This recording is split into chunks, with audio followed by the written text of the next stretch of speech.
The jungle of Flores does not forgive, and it certainly does not forget. 50,000 years ago, before the first stone was laid for the pyramids, and long before the concept of a map existed, the air on this Indonesian island was thick, with a tension we can no longer feel. A modern human, a pioneer of our own lineage, crouches by a stream.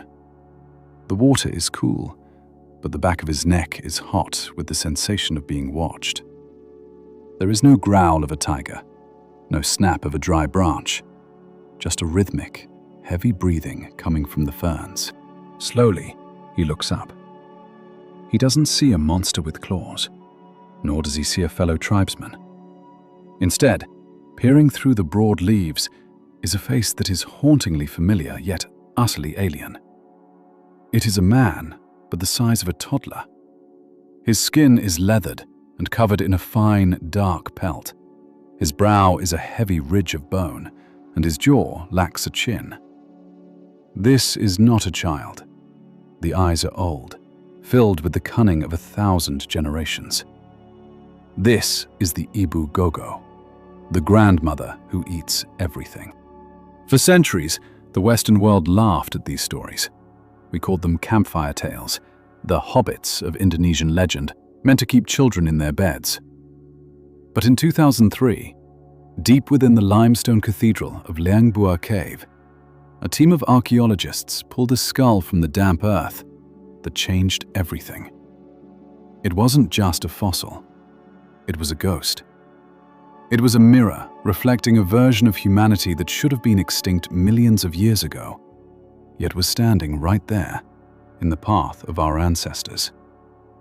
This is the story of Homo floresiensis, a creature that forces us to redefine what it means to be human, and asks a terrifying question. If we didn't wipe them out, are they still out there?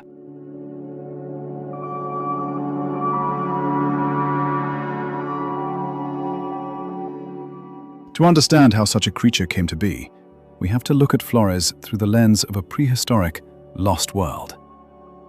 Geologically, Flores is an anomaly. It is separated from the mainland of Asia by the Wallace Line, a series of deep-water trenches that have acted as a biological barrier for millions of years. Even when the ice ages sucked the moisture from the atmosphere and sea levels dropped by hundreds of feet, Flores remained an island. It was a fortress of isolation. In biology, there is a phenomenon known as Foster's rule, or island dwarfism. When a large species is trapped in an environment with limited food and no major predators, it begins to shrink. On Flores, this rule went into overdrive. The island was a land of distortions. Giant storks stood 5 feet tall, rats evolved to the size of small dogs, and elephants, the massive stegodon, shrank until they were no larger than a modern water buffalo. But the most shocking victim of this rule was humanity. It is believed that a group of Homo erectus, our tall and powerful ancestors, somehow crossed the churning currents of the Sape Strait nearly 1 million years ago. Once they landed on Flores, they were cut off. Over the next few 100,000 years, the island began to carve them. Their height dropped from 6 feet to barely 3. Their brains, once expanding toward modern complexity, began to reorganize, becoming compact and specialized for survival in a dense, vertical jungle. By the time they emerged as Homo floresiensis, they were a perfectly tuned survival machine, a miniature hunter-gatherer that defied every rule of human evolution we thought we knew.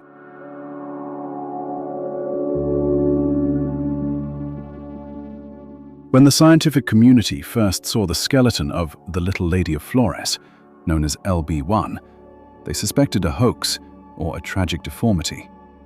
But as more individuals were found, at least 14 in total, the reality set in.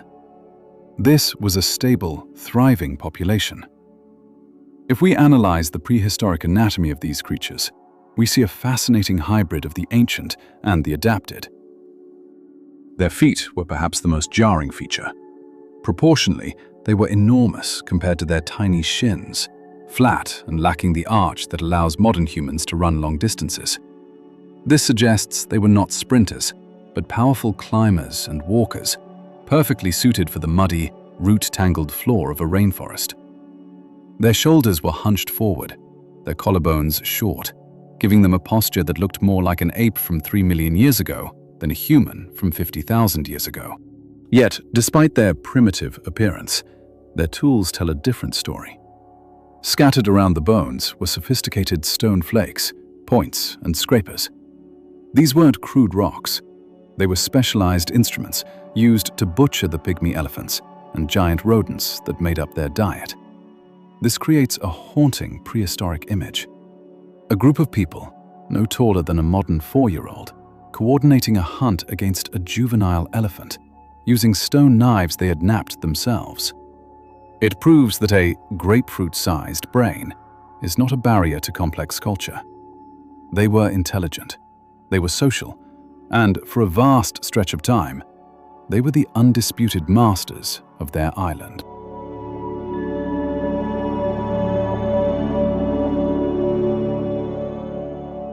There is a curious void in the archaeological record of the Hobbit. In almost every prehistoric site across the globe, the presence of humans is marked by fire. Fire is the heart of the community. It provides warmth, wards off predators, and allows us to cook food, which in turn fuels our brain development.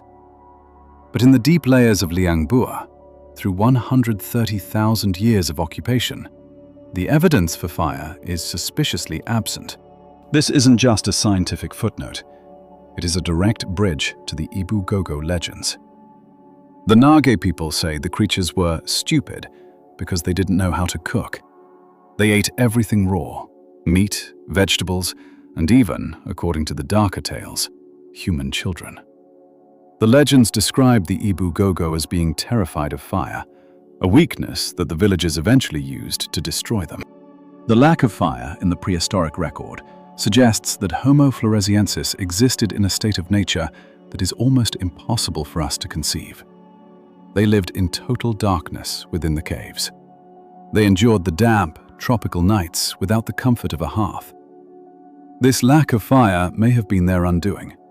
When our ancestors arrived, carrying torches that could push back the night and clear the forest, we possessed a supernatural power that the Hobbits could not comprehend. We weren't just taller, we were the masters of a force they feared. The prehistoric war for Flores wasn't fought with just spears. It was fought with light against the darkness.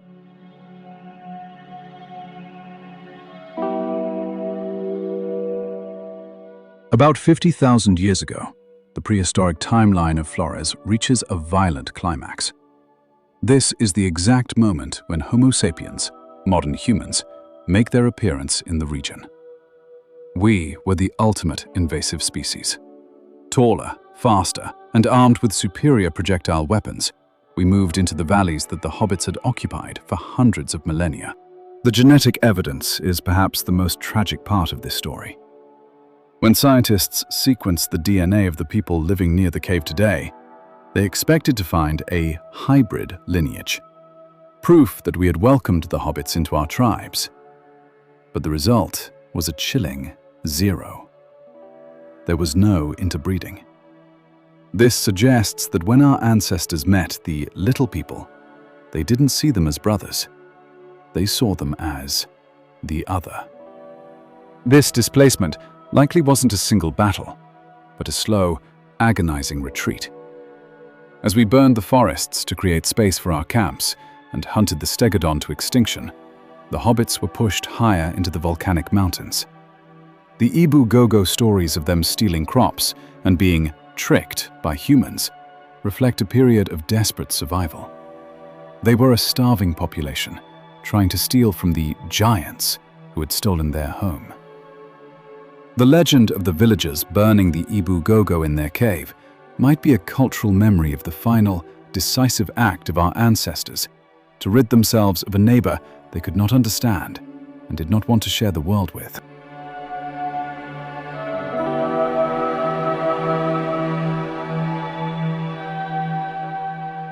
To move from the prehistoric to the modern, we must look at the eerie events that followed the 2003 discovery. Just months after The Hobbit became world news, reports surfaced from a remote village on the slopes of a volcano. The villagers claimed they had captured an Ebu Gogo alive. Descriptions matched the fossils perfectly. A tiny woman, covered in hair, with long arms and a protruding belly.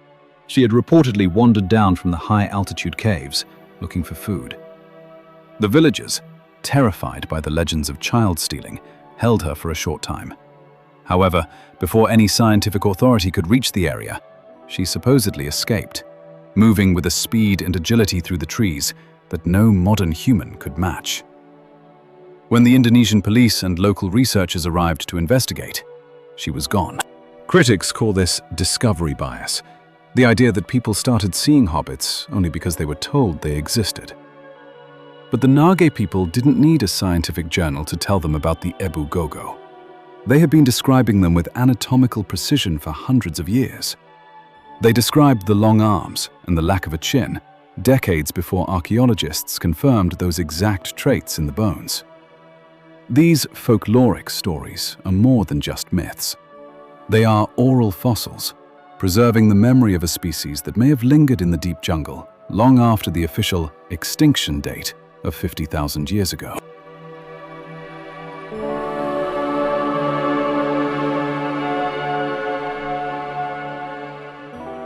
The story of the Hobbit of Flores is more than an archaeological puzzle. It is a lesson in humility for our entire species. We often walk through this world with the arrogance of an only child, believing that our path, the path of large brains, fire, and technology, was the only way to be human. Homo floresiensis proves us wrong. They lived, loved, hunted, and survived for 130,000 years, longer than modern civilization has even existed, all with a brain the size of a fruit and a body the size of a child. The prehistoric context of their lives teaches us that the human experience is a vast spectrum. We are just one surviving branch of a once crowded tree. The disappearance of the Hobbit is a warning about the fragility of life in the face of an aggressive, expanding power. We are that power. We are the giants of the legend, the ones who brought the fire that ended their world. As we look at the unmapped jungles of Flores and the deep, unexplored cave systems of the Indonesian interior, we have to wonder if the story is truly over. The lesson of The Hobbit is that the world is much older and far more mysterious than our science can currently grasp. We must learn to respect the shadows of the forest, for they may still hold the last remnants of a family we chose to forget. Whether they are gone or simply hiding, they remain a part of us, a reminder that we were never as alone as we thought, and that the monsters in our stories are often just the brothers we left behind in the dark.